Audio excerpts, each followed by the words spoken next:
Hello and welcome back to my YouTube channel Farha academy. This is Farhanath and आज हम सीखने वाले हैं डेली यूज़ इंग्लिश सेंटेंसेस, जो कि हम ऐसे सेंटेंसेस होते हैं जिन्हें हम डेली बोलते हैं अपनी इंग्लिश को बेटर करने के लिए, अपनी कन्वर्सेशन को अट्रैक्टिव बनाने के लिए। तो चलिए आज हम अपने सेंटेंसेस सीखते हैं। I can not put up with this insult, मैं इस अपमान को सहन नहीं कर सकता।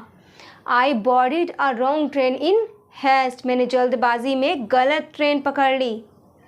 Such excuses will not do here, इस तरह के बहाने यहाँ काम नहीं करेंगे। अब जैसे बॉस होता है, बॉस अपने एम्प्लॉय से कोई चीज़ कहता है और वो कहता है, वो कोई बहाना बनाता है कि मैं इस काम को नहीं कर पाऊँगा, ऐसी बात है या वैसी बात है, तो तब बॉस आपसे कहता है या फिर अपने एम्प्लॉय से कहता है such excuses will not do here, इस तरह के बहाने यहाँ काम नहीं करेंगे, तो तुम अपनी ये कला छोड़ दो। Such excuses will not do here.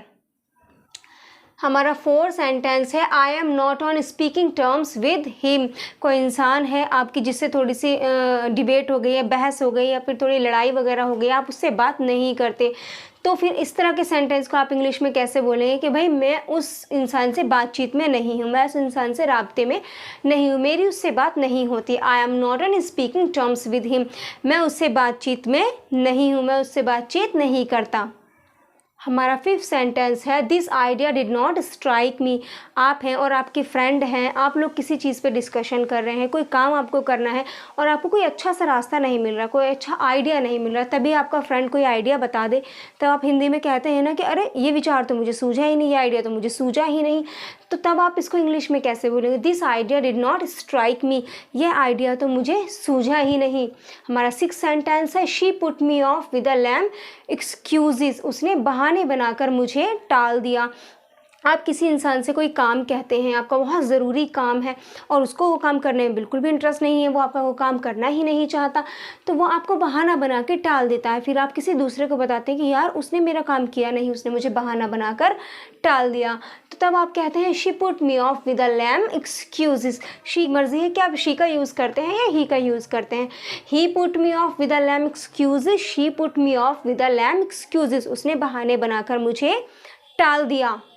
हमारा सेवन सेंटेंस है ही हैव्ड अ साई ऑफ रिलीफ, उसकी जान में जान आई। मतलब कोई इंसान होता है कि उसका कोई काम बिगड़ जाए या फिर फ़ोन चोरी हो जाए, पैसे चोरी हो जाए और अचानक से उसे वापस भी मिल जाए, होता है ऐसा, तो तब आप कहते हैं ना कि उसका फ़ोन चोरी हो गया, तो उसके पैसे चोरी हो गए, तो उसे अचानक से मिल भी गए, तो तब आप कहते हैं कि उसने बहुत सुकून महसूस किया, उसे बहुत रिलीफ महसूस हुआ, उसकी जान में जान आई। He had a sigh of relief, उसकी जान में जान आई। हमारा 8th सेंटेंस है we had a heart to heart talk, हमने कोई भी ऐसी बात नहीं की जिससे एक दूसरे को चोट पहुँचे, दिल दुखे, हर्ट हो, तो हमने ऐसी बात की जो दिल से दिल की थी, अच्छी अच्छी प्यारी प्यारी बातें हमने की। We had a heart to heart talk, हमने दिल खोल कर बातें की। 9th सेंटेंस है this is the talk of the town. बात ऐसी होती है ना कि जो न्यूज़ कुछ ऐसी होती है जो पूरे टाउन में फैल जाती है, पूरी कंट्री में फैल जाती है, तो उसके लिए वो सूचना तो वो विचार तो पूरे टाउन में फैला हुआ है, पूरे नगर की बात है, पूरे नगर में इस बात की चर्चा है, तो this is the talk of the town, पूरे नगर में इस बात की चर्चा है। There was no help for it, हमारा 10th सेंटेंस है there was no help for it, इसके सिवाय कोई चारा नहीं था। कभी कभी ऐसी स्थिति होती है कि आपके पास एक ही सिचुएशन के अलावा कोई और सा सहारा नहीं होता, कोई और सिचुएशन नहीं होती, कोई हेल्प नहीं होती, तो आप ऐसे सेंटेंस यूज़ करते there was no help for it, इसके सिवाय कोई चारा ही नहीं था।